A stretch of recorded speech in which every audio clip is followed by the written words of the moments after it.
Oil apply பண்ணும்போது நல்லா இருக்கு சொல்லலாம். அப்படியாக்கா? ஆமாண்டா, ரொம்ப நல்லா இருக்கு பாருங்கக்கா. ஐயோ இருக்குங்கக்கா. ஆமா, செம்மையப்பட்டது. இந்த வைரல் ஃபீவர் வந்துச்சுல்ல சரலாம், அப்பையில வந்து அப்படியே கையோட கலண்டு வருது. ஆயில் அப்ளை பண்ணாலும் கையோட கலண்டு வருது. நம்ம ஹேர் வாஷ் பண்ணிட்டு வந்து தலை தொட்டுவோம் இல்லையா, தலை தொட்டிட்டு பார்த்தா கீழே ஃபுல்லா முடியா கிடக்குது.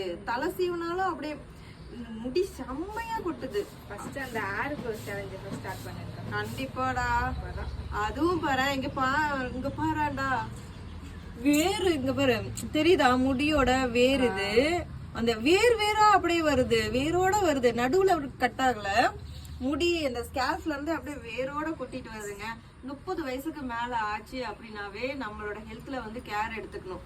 ஏன்னா வந்து இந்த ஹேர் ஃபாலு, அதுக்கப்புறம் ஹேர் வந்து அந்த பிளாக் கலர் மாறி போய் கொஞ்சம் கொஞ்சமா செம்பட்டையாகி வெள்ளையா வருது, இந்த மாதிரியான ப்ராப்ளம்லாம் இருக்கும். அதுவும் இந்த வைரல் ஃபீவரு, இந்த குளிர்காலம் அந்த மாதிரிலாம் வந்துச்சுன்னா முடி இப்படிதான் கொத்து கொத்தா கொட்டும்.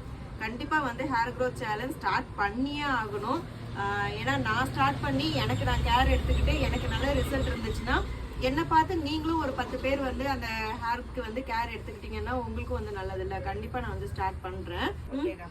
ஓகே, ஸ்டார்ட் பண்றேன், வீடியோஸ் அப்லோட் பண்றேன். நீங்களும் என் கூட ஜாயின் பண்ணிக்கோங்க.